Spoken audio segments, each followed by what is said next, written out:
സിമ്പിളായിട്ടും healthy ആയിട്ടും variety ഒരു breakfast റെസിപ്പിയാണ് കേട്ടോ ഇന്നത്തെ സ്പെഷ്യൽ.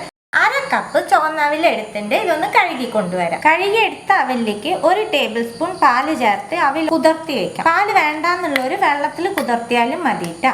5 മിനിറ്റിന്റെ അടുത്ത് കുതിർത്തണം. 1 കപ്പ് ഗോതമ്പാവ് ബൗളിലേക്ക് ഇട്ട് കൊടുക്കുന്നുണ്ട്. കുതിർത്തി വെച്ചേക്കണ അവില് ഗോതമ്പാവിന്റെ കൂടെ ചേർക്കാം. മിക്സ് ചെയ്ത് കൊടുക്കാം. മിക്സ് ചെയ്തതിന് ശേഷം ഗോതമ്പാവ് ജാറിലേക്ക് ഇട്ട് 2 പൾസ് മോഡ് കൊടുത്ത് എടുത്താൽ മതിട്ടാ. അരയരുത്, ജസ്റ്റ് ഒന്ന് പൊടിഞ്ഞ് കിട്ടാൻ പാകത്തിന് റെഡിയാക്കി എടുക്കുക. പൊടിച്ചെടുത്ത മാവിന്റെ അവിലിന്റെ മിക്സ് ഞാൻ ബൗളിലേക്ക് തന്നെ തിരിച്ച് ചേർക്കുന്നുണ്ട്. കാണുമ്പോൾ നിങ്ങൾക്ക് അറിയാൻ പറ്റും അരഞ്ഞു പോയിട്ടില്ല, പുട്ടുമാവിന്റെ പാകത്തിന് പൊടിഞ്ഞു കിട്ടിയിട്ടേ ഉള്ളൂ. ഈ രീതിയിൽ വേണം കേട്ടോ എടുക്കാനായിട്ട്. 1 ടീസ്പൂൺ നെയ്യ് ചേർക്കുന്നുണ്ട്. 1/4 കപ്പ് ചിരകിയ നാളികേരം, 1/4 കപ്പ് പൊടിച്ച ശർക്കര, 1 നുള്ളു ഉപ്പ്, 1/2 ടീസ്പൂൺ ഏലക്കപ്പൊടി, 1/2 ടീസ്പൂൺ കറുത്ത എള്ള്. എല്ലാം ഒന്ന് നല്ലോണം അമർത്തി മിക്സ് ചെയ്ത് കൊടുക്കാം. എല്ലാം നമ്മൾ അമർത്തി നല്ലോണം മിക്സ് ചെയ്ത് കൊടുത്തു.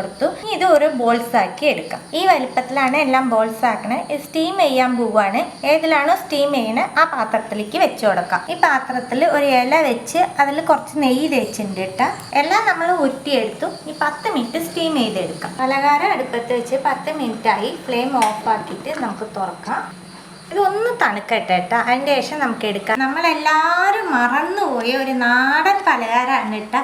എല്ലാവരും ട്രൈ ചെയ്ത് നോക്കണം. ട്രൈ ചെയ്താൽ എല്ലാവർക്കും ഒരുപാട് ഇഷ്ടമാവും. ട്രൈ ചെയ്ത് നിങ്ങളുടെ ഫീഡ്ബാക്കൊക്കെ അറിയിക്കുക. പുതിയ റെസിപ്പി ആയിട്ട് അടുത്ത വീഡിയോയിൽ കാണാം. See you, by.